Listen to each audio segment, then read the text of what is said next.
হে guys, আসসালামু আলাইকুম, welcome to back to my channel. আশা করি আপনারা সকলে ভালো আছেন। তো আজকে ভারতবাসীদের জন্য এই দিনটা স্পেশাল দিন, কেননা ইতিহাসের খাতায় লেখা থাকবে যে 26 তারিখ এবং 26শে জানুয়ারি এবং 26 সালটা এই যে আজকে প্রজাতন্ত্র দিবস। তো সকলের কাছে এরকম দিন একটু কমেন্টে জানাবেন। আর আজকে একটা ব্লগ ভিডিও নিয়ে আসলাম, কেননা কিছুদিন আমাকে অনেকেই বলছে, আমার গ্রামের বা বন্ধু বান্ধব আমার অনেকেই বলছে কি রে ভিডিও করা ছেড়ে দিলি নাকি, ভিডিও আর আসছে না। আমি না, ভিডিও করা কেন ছাড়বো, কিছুদিন যাবত বাড়িতে আমি থাকিনি, ব্যবসায় গিয়েছিলাম, বাড়িতে থাকিনি। আজকে ফাঁকা আছে, মানে আজকে ভিডিও পোস্ট করবো, এখন পর্যন্ত শ্যুট করিনি।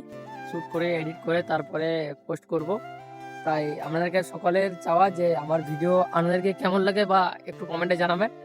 আর কি একটা কথা বলতে ভুলে গেছিলাম, যে অনেকেই আবার বলছে যে আমার পেছনে, আমার যারা পেছনে বদনাম করে বা ইয়ে করে, বলছে কি রে তোর ভিডিও করতে লজ্জা লাগে না, ইয়ে লাগে না, বলে লজ্জা কিসের। অনেকেই আমাকে সাপোর্ট করে বা আবার অনেকেই অনেক কিছু কথা বলে। তো ভিডিও চালু করতে গেলে, ভিডিও যখন আপনি করবেন, পিছনে অনেক কিছুই বলবে, পরিবারও আপনার কাছে সাথ দেবে না, তবু ভিডিও চালিয়ে যেতে হবে প্রতিনিয়ত।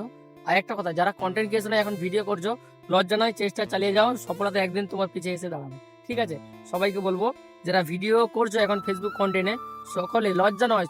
মানুষ, বাপ মা ভাই বোন, মানুষ আত্মীয় স্বজন বন্ধু বান্ধব অনেক কিছুই বলবে, কিন্তু ভিডিও চালিয়ে যেতে হবে। তাই আমাকেও যেরকম বলছিল আগে, আমাকেও বলছিল কি রে তোর লজ্জা করছে না, তোর কি এইসব করছি, ভিডিও করছি। বলছি, আমি তো খারাপ কিছু করছি না, আমি তো শুধু ভিডিওই করছি।